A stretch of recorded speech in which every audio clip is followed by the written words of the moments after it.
چاہو گر ہو برکت کاروبار میں تو سیکھو جو بتایا شریعت نے ہم کو، احکام تجارت، احکام تجارت۔ الحمدللہ رب العالمین والصلاة والسلام علی سید المرسلین، اما بعد فاعوذ باللہ من الشیطان الرجیم، بسم اللہ الرحمن الرحیم۔ الصلاة والسلام علیک یا رسول اللہ، الصلاة والسلام علیک یا حبیب اللہ، الصلاة والسلام علیک یا نبی اللہ وعلی آلک واصحابک یا نور اللہ۔ مدنی چینل کے ناظرین الحمدللہ عز وجل سلسلہ احکام تجارت کے ساتھ حاضر ہیں۔ اس سلسلے کی خاصیت یہ ہے کہ تاجروں کے حوالے سے، مالی لین دین کے حوالے سے اور آپ کے مالی معاملات کے متعلق جو آپ شرعی رہنمائی لینا چاہتے ہیں، آپ چاہتے ہیں کہ مسئلہ درپیش ہے، یہ معاملہ ہو گیا، یہ تنازع ہو گیا ہے، مالی معاملہ،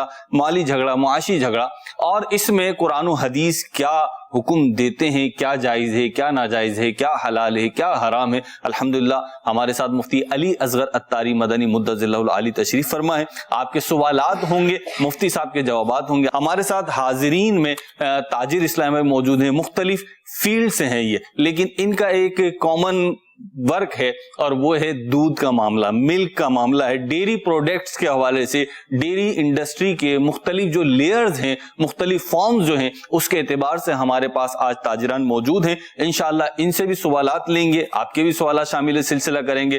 آپ کے لیے وسعت یہ ہے کہ آپ جس موضوع پہ بھی چاہیں، تجارت اور مالی لین دین سے متعلق سوال کر سکتے ہیں۔ انشاءاللہ شامل سلسلہ کرنے کی نیت کرتے ہیں، درود پاک کی فضیلت شامل کریں گے اور پھر مفتی صاحب کی طرف بڑھوں گا۔ نبی کریم رؤوف الرحیم صلی اللہ تعالی علیہ وسلم کا فرمان ذیشان ہے، بے شک بروز قیامت اس کی دہشتوں اور دشوار گزار گھاٹیوں سے جلد نجات پانے والا وہ شخص ہوگا کہ جس نے دنیا میں مجھ پر کثرت کے ساتھ درود پاک پڑھا ہوگا۔ صلو علی الحبیب صلی اللہ تعالی علی محمد صلی اللہ تعالی علیہ وسلم۔ مدنی چینل کے ناظرین یہاں سے سوال بھی شامل کرتے ہیں۔ ہمارے ساتھ عبدالجبار بھائی موجود ہیں۔ جی عبدالجبار بھائی، السلام علیکم ورحمۃ اللہ وبرکاتہ۔ وعلیکم السلام۔ میں عبدالجبار عطاری مفتی صاحب کی بارگاہ میں میرا سوال عرضی ہے کہ ہمارے کام سے منسلک ایک طریقہ کار ہے لین دین کا، کہ عموماً پہلے کچھ مختلف طریقے تھے، لیکن اب جو زیادہ تر ایک عمل کیا جا رہا ہے جسے ادھار لین دین، جسے ہم اپنی زبان میں کہتے ہیں ٹکڑوں پر مال دینار نہ کرنا، اس کا ایک آسان اور اپنے مطلب لوگوں نے طریقہ نکالا ہوا ہے کہ زید نے بکر سے یہ معاملہ طے کیا کہ مجھے ایک گاڑی بھینسوں کی چاہیے، جیسے کہ ہمارے کام میں گنا جاتا ہے کہ ایک گاڑی مطلب 6 جانوروں کی ایک بھینسوں کی گاڑی کا سودا بنتا ہے۔ تو پہلے یہ ہوتا تھا کہ جو انویسٹر ہوتا تھا وہ جاتا تھا، خریداری کراتا تھا اور پیسے دیتا تھا، اس طریقے سے اب وہ اس کو اس طرح طریقہ کرنا شروع کر دیا کہ زید نے بکر کو 10 لاکھ روپے اس کو بطور ادھار کہہ کر اس کے ہاتھ میں، بکر کے ہاتھ میں 10 لاکھ روپے دے دیے۔ اب بکر نے وہ 10 لاکھ روپے لینے کے بعد وہ وہاں منڈی گیا، مویشی منڈی، وہاں جا کر اس نے اپنے مزاج سے، اپنی مرضی سے، اپنے حساب سے مال خریدا اور خرید کر وہ لے کر اس کو اپنی جگہ پر آ گیا۔ آنے کے بعد اس نے جو بکر سے ایک اماؤنٹ، جسے کہ ہم تجویز کر لیتے ہیں کہ 10 لاکھ روپے کا ایک اماؤنٹ اس نے اس سے لیا تھا، آنے کے بعد وہ بکر کو بولتا ہے کہ میں نے آپ سے 10 لاکھ روپے ادھار لیے تھے اور وہ 10 لاکھ روپے کے عوض یہ مال میں آپ کو قرض 10 لاکھ روپے کے عوض یہ دے کے میں آپ کے قرض سے فارغ ہونا چاہتا ہوں۔ دونوں کی باہمی رضامندی سے وہ قرض کی رقم کے بدلے وہ اس سے مال لے کر اپنا حساب کتاب برابر کر لیتے ہیں، اور اس کے بعد اس کی نئی قیمت طے کر کے، کچھ منافع اس میں دونوں فریقین کی باہمی رضامندی سے منافع طے کر کے اس کی وہ دوبارہ اس کی قیمت کا تعین کرتے ہیں کہ بھئی اب یہ مال میرا اتنے کا ہے اور اتنے ٹکڑوں میں یا اتنے مہینے کی مدت کے لیے ادھار دیا جاتا ہے۔ تو مفتی صاحب سے شرعی رہنمائی یہ لینی تھی کہ آیا یہ جو طریقہ کار ہے ہمارے کام میں، اس میں ہماری شرعی رہنمائی فرمائے کہ اس کی طریقہ کار یہ صحیح ہے یا غلط ہے، اس میں اصلاح فرمائے۔ السلام علیکم ورحمۃ اللہ وبرکاتہ۔ تھوڑی دیر آپ کو کھڑا رہنا پڑے گا عبدالجبار بھائی۔ قرض جس آدمی نے لیے تھے 10 لاکھ روپے، بعد میں وہی جانور خریدتا ہے؟ جی ہاں۔ اچھا، اور جس کی رقم تھی پھر اس کو نفع ملتا ہے؟ اس کو نفع ملتا ہے۔ اب یہی جانور کتنے کے بکتے ہوں گے؟ ایک مثال کے طور پر 12 لاکھ کے بیچ دیے جاتے ہوں گے؟ جی، جو بھی ایک مارکیٹ پریکٹس سے پروفٹ کا ریشیو اس حساب سے۔ ٹھیک ہے، یعنی 10 لاکھ کا مال 12 لاکھ کا بیچا جاتا ہوگا، 11 کا بیچا جاتا ہوگا؟ جی ہاں، جی ہاں۔ ٹھیک ہے، تھوڑا طریقہ کار تبدیل کرنے کی ضرورت ہے، کیونکہ اس طریقہ کار میں کوئی بڑی غلطی تو نہیں ہے، لیکن چھوٹی ایک آدھ غلطیاں پائے جانے کا امکان موجود ہے. انویسٹر جو انویسٹر پیسے دے رہا ہے بطور قرض، جی بطور قرض نہ دے، بلکہ وہ یہ کہے کہ میری طرف سے آپ اتنے جانور خرید کر لے آؤ. اب ان دونوں کا فرق کیا ہوگا؟ اگر بطور قرض لے کر جائے گا، یہ پیسے جو ہے وہ جیب پڑ جاتی ہے یا آتے ہوئے مال کوئی مر جاتا ہے، ایکسیڈنٹ ہو جاتا ہے، تو نقصان تو اسی کا ہوگا جس نے قرض لیے ہیں.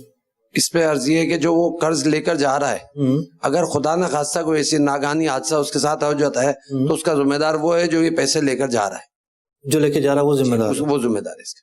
اچھا، گائے کوئی مر گئی تب بھی وہ ذمہ دار ہے یا اس کا وہی ذمہ دار ہے. اچھا اچھا اچھا.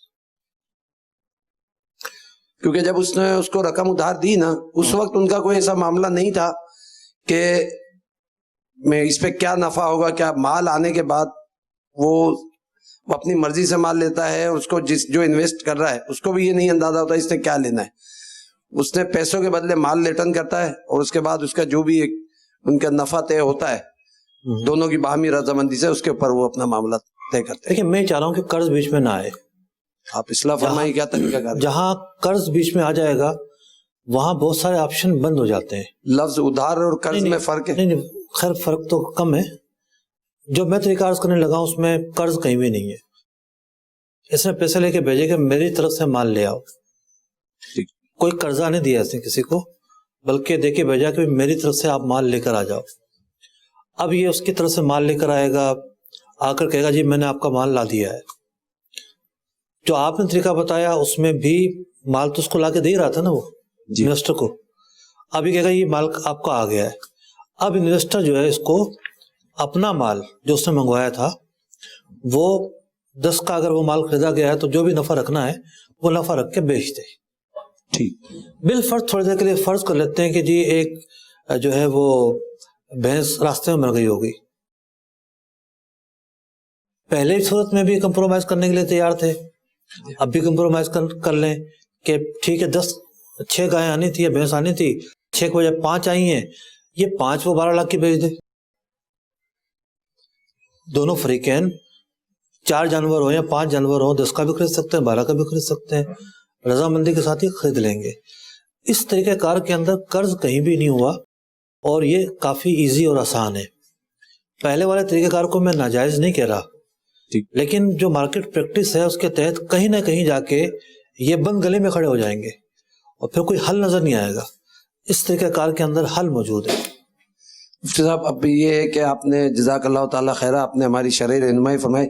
اب تک یہ سوال آج تک جن کو اس معاملے میں آگاہی نہیں تھی، اب تک اس طریقے سے اگر جنہوں نے کوئی لین دین اس طرح کیا ہو اس کے لیے کیا شرعی حکم ہو؟ میں نے کہا میں نے ناجائز نہیں کہا اس طریقہ کار کو. جزاک اللہ تعالیٰ.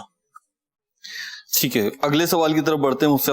اور اگلا سوال میں چاروں مدنی چینل کے ناظرین کا شامل کر لوں. ویسے تو یہاں پہ بھی الحمدللہ تاجران کثیر ہیں، لیکن ایک کال شامل ہے، سلسلہ کر. جی مفتی صاحب، ہمیں کسی کو مال دے کر کہا کہ یہ بیچو، جو بھی پروفٹ ہو وہ آدھا آدھا، کیا یہ درست ہے؟ اور جو چیز موجود نہ ہو کسٹمر سے کہا کہ اگلے ہفتے تک مل جائے گی، آپ پیسے کچھ جمع کروا دیں، تو کیا یہ درست ہے؟ پیسے لینے کا مقصد یہ ہوتا ہے تاکہ یہ لینے آ جائے، نہیں تو ہمیں نقصان ہوگا کہ لے کر آ جائیں اور وہ نہ آئے. ٹھیک. جی مجھ سے پہلا سوال کا یہ تھا کہ کوئی چیز دی کسی کو جی کہ یہ بیچو اور پیسے آدھے آدھے ہوں گے. جی جی جی، یعنی نا پارٹنرشپ کی ہے، انویسٹمنٹ انہوں نے کی ہے، پیسہ دیا ہے، تو اب یہ کہہ رہے ہیں کوئی چیز خرید لو اور پھر وہ بیچو، لیکن پروفٹ ریشو طے کر رہا ہے، آدھا آدھا ہوگا، وہ کس طریقے سے بکے گی، کیا ہوگا، دیگر معاملات طے نہیں کیے انہوں نے. یہی ہوتا ہے اصل میں. سائل کا سوال سمجھنا بھی آسان نہیں ہے. جی، سائل نے کہا ہے کوئی چیز دی، اگر وہ پیسے دے تو معاملہ بہت آسان ہے. ٹھیک ہے، پیسے دے دے بھی اس سے چیز خرید لو، جی اس نوعیت کی چیز خرید لو، اور جو بھی نفع ہوگا وہ آدھا آدھا ہوگا. ٹھیک ہے. اور اگر نقصان ہو گیا تو شریعت کی جو تعلیمات اس کے مطابق عمل کریں گے. ٹھیک ہے، تو جائز ہے بالکل. صحیح ہے، اگر پیسے دیتا تو. پیسے دیتا ہے تو ٹھیک ہے. ایک سوال مزید یہاں سے، اگر چیز بھی دیتا ہے تو اس میں بھی مطلب کہ صورت تو موجود ہے جواز کی. ہدایہ وغیرہ میں لکھا ہوا ہے کوئی سامان کسی کو دیا مداربت کے لیے اور کہا کہ اس کو بیچ کر جو پیسے آئیں گے اس سے کاروبار کرو. ٹھیک. تو پھر وہ جو اگلے جو پیسے آنے کے بعد کاروبار ہوگا وہاں یہ کاروبار ہو سکے گا. لیکن अगर उसी चीज के बेचने के बारे में हुआ है तो फिर तो उसकी उजरत मुकर्रर कर लें ठीक कि भाई ये चीज बेचकर आ जाओ, इतने पैसे मैं आपको दूंगा। ठीक है मुझे इनके इस कॉल में एक और चीज भी थी कि जो चीज मौजूद नहीं है उसको बेच रहे हैं। देखिए कोई मिसाल देनी चाहिए थी इनको। ठीक। मिसाल के तौर पर एक बिल्डर है जी और वो अपना प्रोजेक्ट लॉन्च करता है ठीक है और वो अपना प्रोजेक्ट है वो फरोख्त करता है, उसके फ्लैट मौजूद तो नहीं है वो, ठीक, लेकिन वो तो मंसूबा है। लॉन्च करना और ये बेचना ये जायज है, ठीक। अगर वो मौजूद नहीं है। सही। लेकिन अक्सर सूरतों के अंदर जिस चीज को आप बेच रहे हैं उसका मौजूद होना जरूरी है। ठीक है, पर्टिकुलर क्या प्रोडक्ट है, किस चीज का आप काम कर रहे हैं वो बताएंगे तो इंशाल्लाह आपको पर्टिकुलर जवाब दे दिया जाएगा। उमूमी जवाब मुफ्ती साहब ने जो एक आम सूरत हाल थी वो बयान कर दी है। एक सवाल यहाँ से शामिल करेंगे, बहस कॉलोनी से तशरीफ लाए हमारे साथ हनीफ शाह साहब। जी शाह साहब। अस्सलाम वालेकुम वरहमतुल्लाहि वबरकातुहू। वालेकुम अस्सलाम वरहमतुल्लाहि वबरकातुहू। मेरा नाम सैयद मोहम्मद हनीफ कादरी अत्तारी है। मेरा ताल्लुक लानी बहस कानूनी से। मुफ्ती साहब की बारगाह में ये सवाल है कि हमारे इलाके में भैंसों के दूध बढ़ाने के लिए एक इंजेक्शन लगाया जाता है जिससे भैंस का दूध बहुत ज़्यादा हो जाता है। अब कुछ मज़र अशिया की वजह से गवर्नमेंट ने इस पर पाबंदी लगाई है, क्योंकि भैंसों के गोश्त में भी नुकसान होता है, इसके दूध में भी नुकसान के अज्जा के मतलब मामलात हैं, तो इसलिए गवर्नमेंट ने मुफ्ती साहब इस पर पाबंदी लगाई है। और इसके बावजूद लोग ब्लैक में वो इंजेक्शन जो है ना फिर भी लगाकर इसका इस्तेमाल कर रहे हैं और इसकी खरीदो फरोख्त भी कर रहे हैं। अक्सर लोग जो है इसकी खरीदो फरोख्त बाकायदा इसका कारोबार भी बना है। पहले ये इसमें कोई पाबंदी नहीं थी, लेकिन अब जो है ना इस पर गवर्नमेंट की तरफ से पाबंदी है, तो इसके बारे में शरीयत क्या हुक्म देती है? तशरीफ रखिए। देखिए पाबंदी भी मराइल में लगी है, पहले मेरे ख्याल में पंजाब में लगी थी, उसके बाद फिर सिंध की तरफ आई। और अब मामला ये है कि कानून बहुत सारी चीज़ों से हमें रोकता है, और कानून जब भी किसी चीज़ से रोकता है तो उसके पीछे कोई ना कोई लॉजिक पाई जाती है। बाज़ औक़ात ऐसा होता है कि वो लॉजिक शरीयत से मुताबिकत नहीं रखती, अक्सर औक़ात ये होता है कि मुताबिकत रख रही होती है। सही। यानी हुकूमत के जो कवानीन हैं ये नज़्म के लिए होते हैं, लोगों को ज़रर से बचाने के लिए होते हैं, माशरे को नुकसान ना पहुँचे इसलिए होते हैं। तो इंजेक्शन अगर उसका इस्तेमाल गवर्नमेंट मना करती है तो बहरहाल अगर कोई इस्तेमाल करता है तो कानूनी एक जुर्म का इर्तिकाब करता है, और कानूनी किसी भी जुर्म का इर्तिकाब नहीं करना चाहिए। रही बात यह कि उस माल का बेचना, उस दूध का बेचना, तो माल का जो बेचना है फरीकैन जानते हैं कि ये माल किस तरह का है। यानी आपकी भैंस कॉलोनी में आके जो बकरियां हो जाती हैं, गाय भैंस, उसको लोग खरीद के जाते ही है ना जी। ऐसा तो नहीं कि भैंस कॉलोनी में आके जो आप गायें या भैंसें बेच रहे हैं वो खरीदार नहीं आ रहे। सबको पता है कि वो भैंसें जो है वो मौजूद हैं और उनको इंजेक्शन भी लगे हैं, फिर भी वो खरीद के लेकर जाते हैं।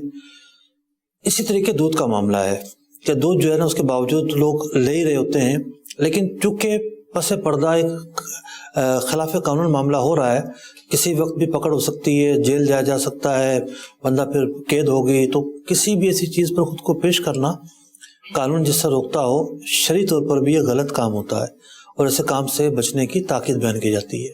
ठीक जी, अगली कॉल दीजिए जी। हजूर, मैं ओमान से बात कर रहा हूँ और मैं ये पूछना चाह रहा था कि हमारे यहाँ एक कंपनी के कुछ नुमाइंदे आए थे, तो वो कह रहे थे कि आप जो है वो हमारे जो ना पार्ट टाइम हमारे साथ काम करें। तो उसमें उन्होंने तरीकाकार ये बताया था कि आप जो है ना हम आपका एक आईडी बनाएंगे इस कंपनी का, और उस आईडी में आप जो है ना वो हर महीने आपको 10 रियाल की शॉपिंग करनी होगी, और वो 10 रियाल की आप शॉपिंग करेंगे उसमें हम कुछ आपको अर्निंग पॉइंट देंगे, और उसके अलावा जो है आपने 3 लोगों को अपने साथ अटैच और करना है। उनको आपने बताना है कि आप हमारे साथ जो है ये कंपनी के आप प्रोडक्ट खरीदें, इसमें जो है वो इतना बेनिफिट होगा। तो वो जो 3 लोग आपके साथ आगे अटैच होंगे उनके भी जो वो चीज प्रोडक्ट खरीदेंगे उसमें भी हमें अर्निंग पॉइंट मिलेंगे, हमें भी मिलेंगे, जो हमसे जिन्होंने हमको अटैच किया उनको भी मिलेंगे, और उससे ऊपर जिन्होंने अटैच किया सबको अर्निंग पॉइंट मिलते जाएंगे। और वो 3 लोग जो है उनके बाद वो 3 लोग आगे 3 लोगों को जो है वो अटैच करेंगे और फिर उनको भी पॉइंट मिलना शुरू हो जाएंगे। तो इस लिहाज से जो है वो सबको पॉइंट मिलेंगे, और जब पॉइंट इनके ज्यादा हो जाएंगे तो उसके बाद जो है कुछ वो मंथली बोनस के हिसाब से या जो है डिस्काउंट दे के तो मंथली वाइज जो है वो थोड़ी इनकम जो है ना वो पैसे सेंड करते हैं हमारे अकाउंट में। तो क्या ऐसी कंपनी के साथ काम करना जो है वो हमारे लिए जायज है या नाजायज है? बराए मेहरबानी जो आप इरशाद फरमा दीजिए। ऐसी कंपनियों के साथ काम करना जायज़ नहीं है और इसकी बहुत सारी वजूहत हैं। एक वजह तो ये है कि जब तक आप उनके प्रोडक्ट नहीं खरीदेंगे आप उनके एजेंट या ब्रोकर नहीं बन सकते। तो एजेंट और ब्रोकर आप जो बनेंगे और मुख्तलिफ लोगों को लेकर आएंगे, उस पर जो आपको कमीशन मिलनी है ये इस बात से मशरूत है कि आप पहले इनके प्रोडक्ट ख़रीदें। और अक्सर औकात ऐसी कंपनियों के प्रोडक्ट फजूल किस्म की होती है, यानी लोग प्रोडक्ट की वजह से उसको नहीं खरीद रहे होते। लालच ये होती है कि हमने जो है ना और चीज़ें जो हैं लोगों को लेकर आना है तो उससे हमें नफ़ा मिलना है, उस नफ़े के ज़रिए हम कमाएंगे। ठीक। और यूँ एक ख़राब चीज़ की बिला वजह मार्केटिंग हो रही होती है, यानी उसकी वैल्यू मार्केट में 2,000 रुपये और 5,000 रुपये के लोग बेच रहे होते हैं और तरकीबें दिला रहे होते हैं और इतनी ज़बरदस्त तरकीबें दिला रहे होते हैं, पता है कि हमें इससे नफ़ा मिलना है जी, कमीशन हमें मिलनी है। फिर वो आगे फिर क्या है कि भाई कमीशन मिलती है उस बात पे जहां आपने मेहनत की है। ठीक है। अब इन्होंने मेहनत की एक शख्स पे, उसकी कमीशन ले ली, अब उस शख्स ने आगे 50 पे मेहनत की, उस 50 की कमीशन का भी हिस्सा इन्हें मिल रहा होता है। ठीक। तो ये तरीक़ाकार गलत है और इसके अंदर और भी बहुत सारी खराबियां पाई जाती हैं। इसकी अगर आप तफसील देखना चाहते हैं तो मेरी एक किताब इसी मौजू पर है। ये पूरा जो चेन सिस्टम है राइट और लेफ्ट का, ये मल्टी लेवल मार्केटिंग कहलाता है। तो मेरी किताब है GMI की हकीकत। मैंने कुछ महीना 2 महीना पहले अपना फेसबुक पेज पर भी इसको शेयर किया था, तो वहाँ से जाके मज़ीद तफसील आप इसकी पढ़ सकते हैं कि इसके नाजायज़ होने की क्या वजूहत है। मुफ्ती भाई यहाँ से सवाल शामिल सिलसिला कर रहे हैं। जी हजरत, तारुफ भी कराइए और सवाल भी कीजिए। अस्सलाम वालेकुम वरहमतुल्लाहि वबरकातुहू। वालेकुम सलाम वरहमतुल्लाहि वबरकातुहू। मुफ्ती साहब की बारगाह में अर्ज़ है कि ग्वाले जब दूध चुवाई करते हैं ना, दूध के थनों से बगैर सफाई करने से गोबर भी बीच में आ रहा होता है, जैसे चुवाई करते हैं, गीला भी गोबर होता है और सूखा भी गोबर होता है ना, वो साथ साथ पेशाब भी आ रहा होता है। कुछ कुछ भैंसे पेशाब भी करती हैं, गाय भी पेशाब करती है, उसकी छिंडे भी बीच में आ रही होती है, कुछ थनों के साथ चड्डे के साथ लग के पार्टी में चला जाता है। इसकी शरई रहनुमाई फरमाइए। रखिए, हमारे यहाँ जिसको नमाज पढ़ानी होती है ना, इमाम बनना होता है जी, तो इमाम बनने के लिए बहुत सारी शराइत हैं। मिसाल के तौर पर तहारत के मसाइल जानता हो, उसके अलावा जो है वो नमाज पढ़ाना जानता हो, किरात पर कादिर हो। ठीक। इन सब शराइत के साथ साथ एक शर्त यह है कि वो फासिक ना हो, ठीक, एलानिया गुनाह ना करता हो। पता चला कि जनाब होटल पे बैठ के फिल्में देख रहा है, ठीक, तो जो इस तबीयत का हामिल होगा वो कुछ भी कर सकता है। सही। क्योंकि आपने एक अमानत उसके सुपुर्द की है ना जी, आपने उसको अमीन बनाया कि जी आप नमाज पढ़ाएं, हम आपके पीछे नमाज पढ़ेंगे जी। अब उसने वुज़ू ही नहीं किया, अल्लाह, ठीक है, मुमकिन है ना जी, देखा यार 2 मिनट रह गए, अब मैं वुज़ू करने बैठूंगा, जमात लेट होगी, लोग बुरा भला कहेंगे, लोगों के डर को तरजीह दी और अल्लाह के डर को भूल गया। तो जिसकी तबीयत के अंदर फिस्क होगा, एलानिया गुनाह करता होगा, वो कुछ भी कर सकता है।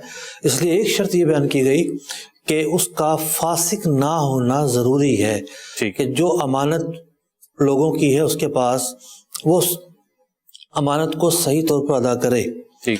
तो ये शर्त सिर्फ इमाम के साथ ही नहीं है, यानी नमाज पढ़ाने के लिए यूँ इमाम बनाने के लिए शर्त तो है जी, लेकिन अमानत का मुजाहरा करना हर एक की जिम्मेदारी है। ठीक, यानी मिसाल के तौर पर आप एक खबर आपने कुछ अर्सा पहले पढ़ी होगी कि एक डिलीवरी बॉय था, खाना देने जा रहा था। ठीक। आजकल निकले ना भी कंपनियों से खाना लोग मंगवाते हैं, घर बैठे मिल जाता है जी, रेस्टोरेंट से होटल से बुकिंग कराई और वो खाना उसकी तस्वीर सामने आई एक कि वो किसी जगह रुक के टिफिनों से निकाल के खा रहा है। अल्लाह कबीर। लोगों ने जो ऑर्डर किए थे, अब उसको भूख लग रही हो गई, तो भूख लग रही है तो तरीका ये है कि किसी दुकान से कुछ चीज करके खा ले जी। अब वो जो अमानत उसके सुपुर्द हुई थी, अब वो उनसे निकाल के खा रहा है।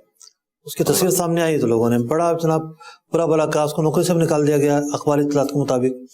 जो दूध निकाल रहा है, जो ये दूध का काम कर रहा है जी, जो मेहनत करता है, खूब मेहनत करता है जी, सब बहुत टफ काम है। माल का काम बिल्कुल आसान नहीं है अब्दुल जब्बार भाई, बहुत मुश्किल काम है। मेरे वालिद साहब ने भी माल का काम किया है। सर मैं एक दिन गया हूँ और मुझे अंदाजा हो गया बहुत टफ काम है। मेरे वालिद साहब जो है वो झुड्डों से कराची तक पैदल माल लेकर आए थे एक मरतबा अल्लाह 1960 में। सुभान अल्लाह। पूरा जो रेवड़ था गाय भैंसों का, क्योंकि उस टाइम पे तो ट्रांसपोर्ट भी इतनी नहीं होती थी जी। 1960 में पूरा लेकर आए थे पैदल। आसान नहीं है, बीमारियां आ जाए तो जी। मर जाते हैं जानवर, मौसमी असरात होते हैं, बहुत सारे मामला जो है वो होते हैं। फिर उसके साथ जनाब फिगर पूरी करना जी। दूध की जी डिमांड मौजूद है, वादा किया हुआ है, दूध कम होगा तो मसाइल, फिर गवाले छोड़ गए दरमियान से तो मसाइल, यानी इतनी मेहनत करके ये काम जो है ना 24 घंटे का काम है ये, बिल्कुल सही फरमाया। एक बंदा कर रहा होता है। अब उस काम के करने में रिस्क हलाल है ना जी, रिस्क हलाल को तो एक जिहाद की तरह इबादत करार दिया गया है अल्लाह कि बंदा रिस्क हलाल के रास्ते में जो मेहनत करता है तो वो जिहाद करने वाले की मिसल है कि इसमें मुशक्कत है, बच्चों का पेट पालने के लिए भी बंदा मुशक्कत करता है।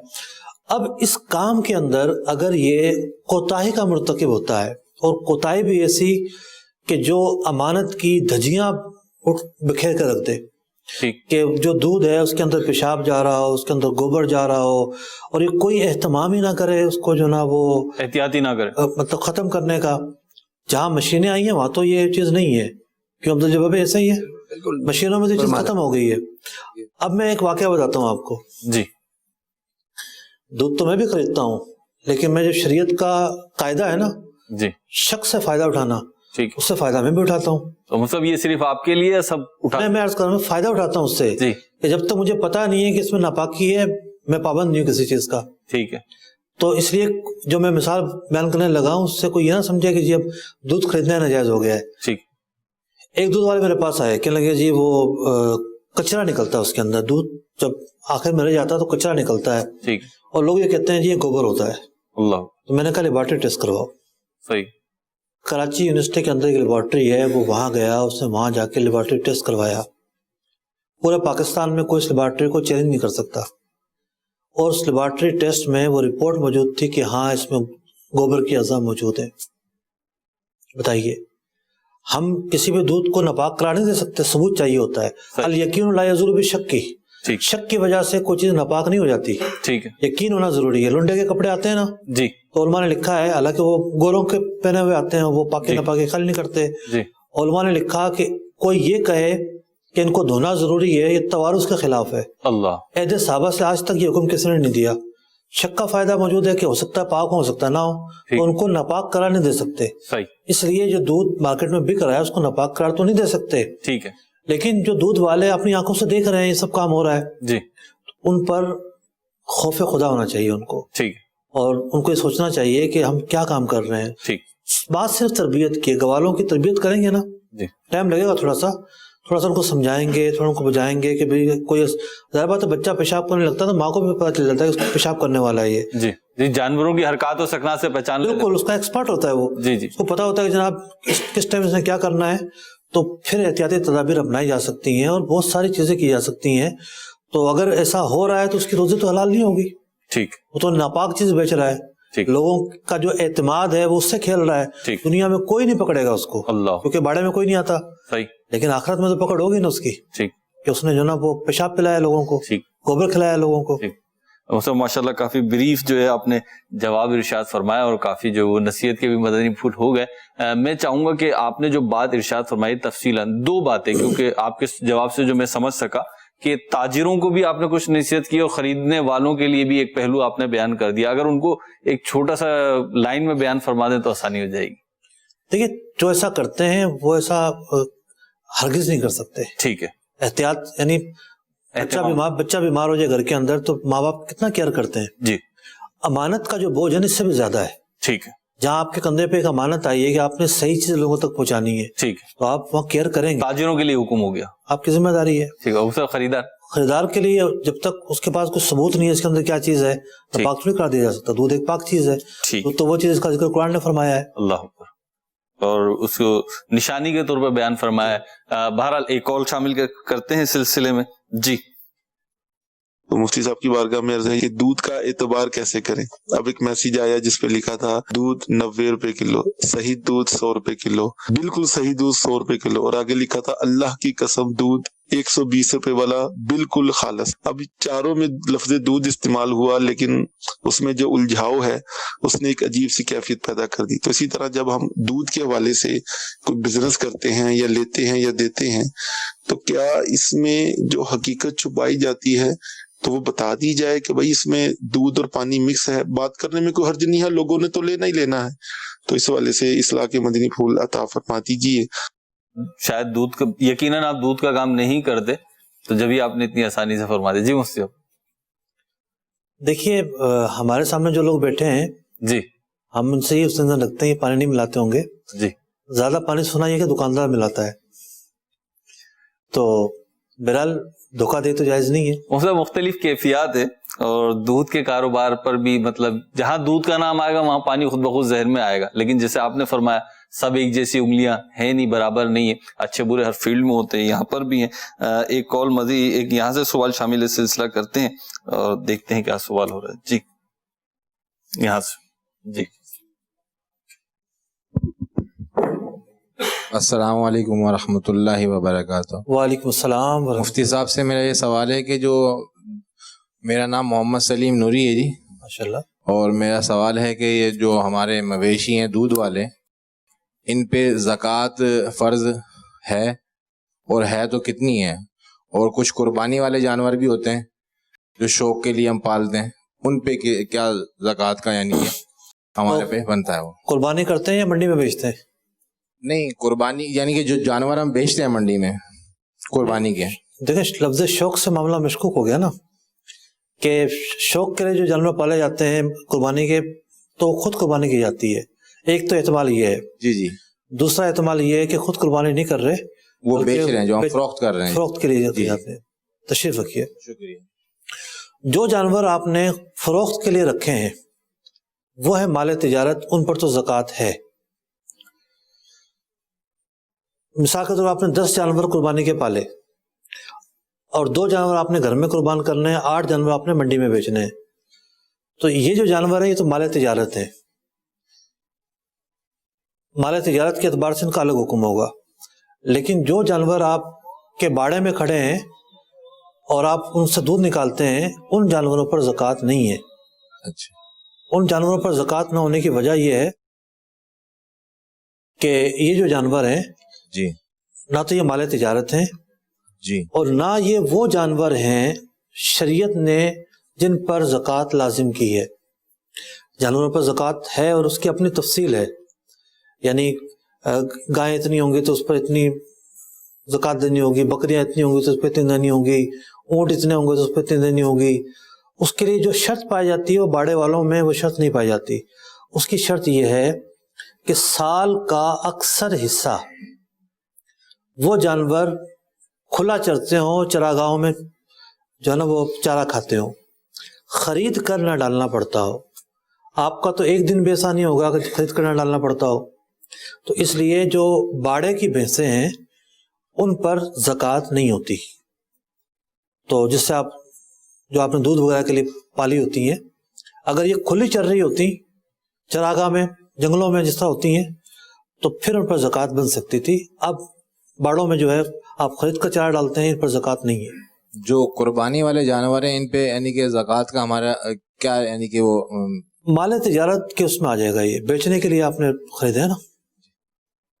मुफ्ती साहब, जैसे आपने इरशाद फरमाया कि जो हम जानवर कुर्बानी का इस पर्पस पे पालते हैं कि इसको फरोख्त करेंगे, उसके लिए क्या हुक्म है? जैसे माल तिजारत के लिए हुक्म है कि 1 साल का अरसा गुजरना लाजमी। अभी जानवर हैं अमूमन ऐसा होता है चंद महीने पाल के बेच देते हैं, बाज ऐसे जानवर होते हैं वो हमें 3-3 साल पालना पड़ता है। असल में जरा रहनुमाई फरमाइए। इसमें भी एक तफसील है।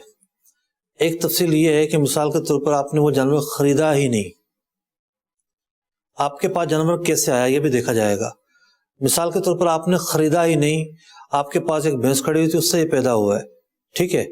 अब जो ज़कात का मसला है तब्दील हो जाएगा। अगर आपने खरीदा है ना, आपने खरीदा है बेचने के लिए, तो इस पर ज़कात होगी। तो हमारे सिलसिले का वक्त भी इख्तिताम को पहुंचा।